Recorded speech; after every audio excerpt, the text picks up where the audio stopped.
प्रिय विद्यार्थियों, ये कक्षा 7 की गणित अध्याय 7 त्रिभुजों की सर्वांग समता की प्रश्नावली 7.1 है।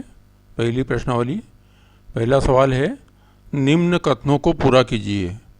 ए है दो रेखाखंड सर्वांगसम होते हैं यदि, सर्वांगसम मतलब उसके सभी भाग बराबर हों, एक दूसरे को ढक लें।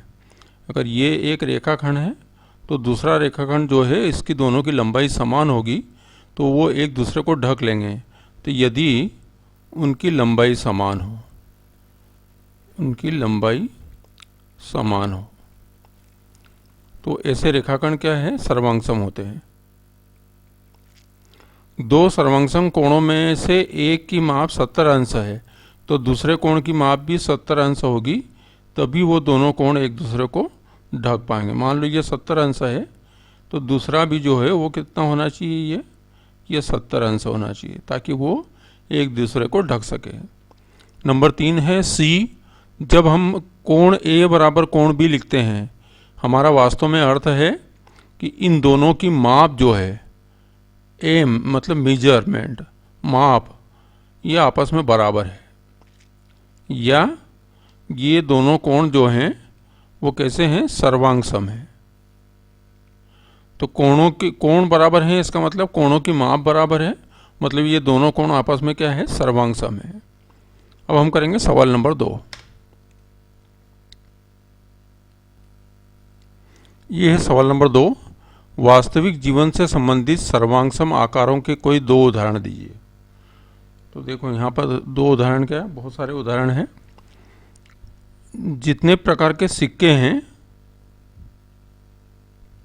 जैसे 1 रुपये का सिक्का तो दूसरा 1 रुपये का सिक्का, ये दोनों आपस में सर्वांगसम हैं, उनकी आकार समान है।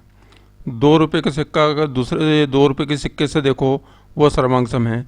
तो जितने प्रकार के सिक्के हैं और जितने प्रकार के नोट हैं, समान प्रकार के नोट, जैसे 5 का नोट दूसरे 5 के नोट से सर्वांगसम है, 10 का नोट दूसरे 10 के नोट से सर्वांगसम है। इसी प्रकार ये आगे तक चले जाएगा, कहाँ तक, 2000 का नोट दूसरे 2000 के नोट से सर्वांगसम है। और ये नोट हो गए, ये सिक्के हो गए।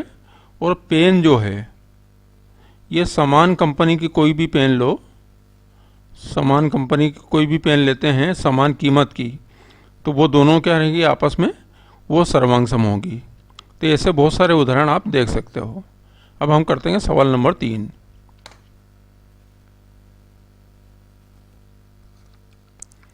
ये है सवाल नंबर 3। यदि सुमेलन ABC और APD के बीच में हो, के अंतर्गत त्रिभुज ABC सर्वांगसम त्रिभुज APD, तो त्रिभुजों के सभी संगत सर्वांगसम भागों को लिखिए। तो इसके लिए हम पहले त्रिभुज बना लेते हैं।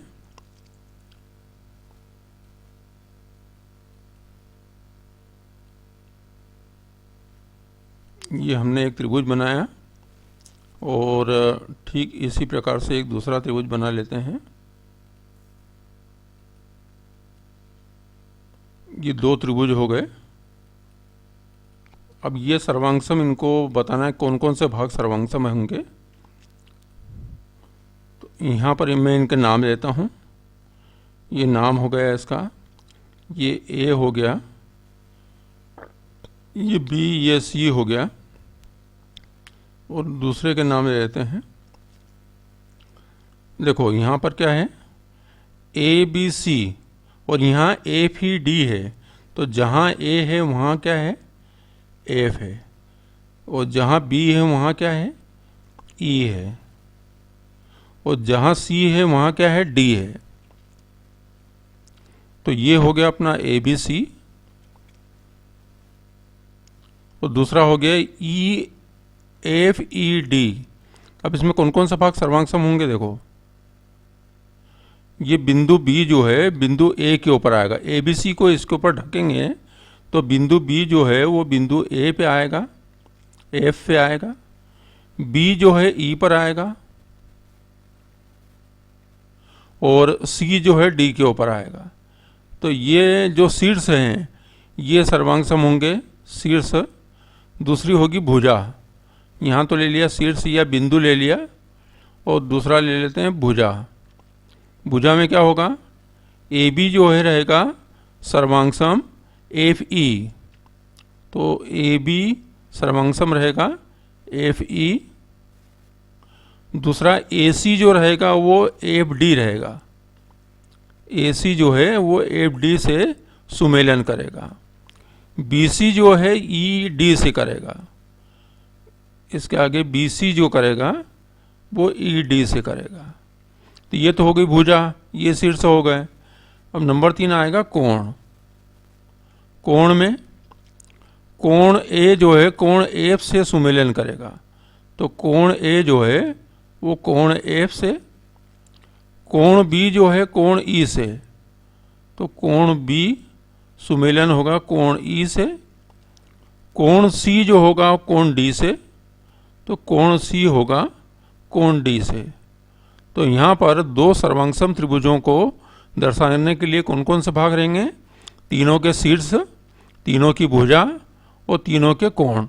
तो एक त्रिभुज के शीर्ष भुजा और कोण दूसरे त्रिभुज के संगत शीर्ष भुजा और कोण से सुमेलन करेंगे या वह सर्वांगसम होंगे।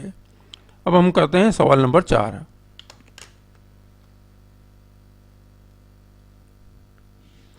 यह है सवाल नंबर 4। यदि त्रिभुज डी एफ सर्वांगसम त्रिभुज बी सी ए हो तो कोण बी सी ए के उन भागों को लिखिए जो निम्न के संगत हों। तो ये देख लेते हैं।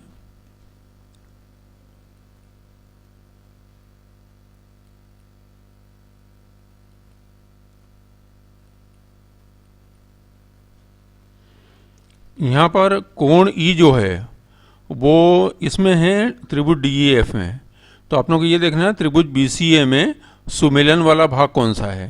तो ये ई है बीच में, तो यहाँ पर आएगा सी, तो इसका सुमेलन रहेगा कोण सी। ये भुजा ई एफ है, तो भुजा ई एफ मतलब लास्ट के दो बिंदु, तो ये भुजा रहेगी इसमें सी ए। कोण एफ है, आखिरी वाला बिंदु है, तो कोण ए सर्वांगसम होगा, कोण ए। तो कोण एफ से कोण ए और डी एफ भुजा पहला और आखिरी बिंदु, तो बी और ए ये सर्वांगसम होगा बी और ए से। इसको हम देख सकते हैं चित्र के माध्यम से।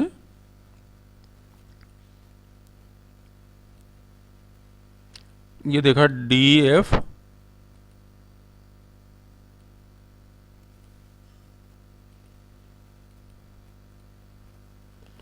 ये समान आकार के बन गए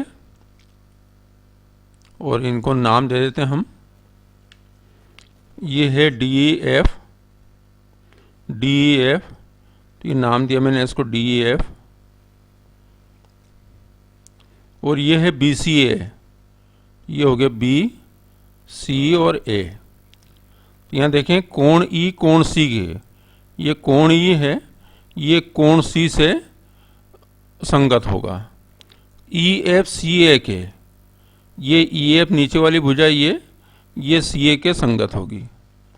कोण एफ कोण ए के, ये कोण एफ है, ये कोण ए के संगत होगा। और डी एफ भुजा बी ए के संगत, डी एफ भुजा ये रही, ये रहेगी बी ए के संगत।